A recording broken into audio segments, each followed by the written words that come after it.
Friends, இன்றைக்கி வந்து ஈதோட ரெண்டாவது நாளில் வந்து மஜ்மா சிட்டி எப்படி இருக்குன்னு சொல்லி தான் நான் காட்ட போகிறேன். பார்த்திங்கன்னா நிறைய வாகனங்கள் போகிறத பார்க்கலாம். ஆனால் ஆட்கள் நடமாட்டம்ன்ற அதில் நிறைய கடைகள் பூட்டப்பட்டிருக்குது. பொதுவாக வந்து ஒரு கேரள கடைன்னு திறந்துருக்கும் 1 மணி வரைக்கும்.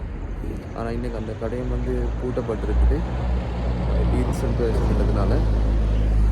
பார்த்திங்கன்னா நிலவு பிரகாசமாக அழகாக இருக்குது, அதையும் பார்க்கலாம். இதனால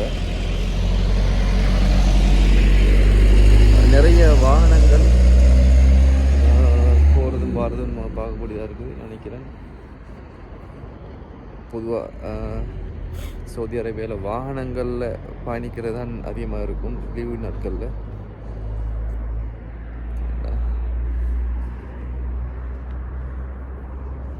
ஓகே ஃப்ரெண்ட்ஸ், இன்றைக்கியான குட்டி vlog இதோட முடியுது. இப்போ நாம் அப்படியே ரூமுக்கு தான் போகிறோம். இன்னும் சந்திக்கலாம்.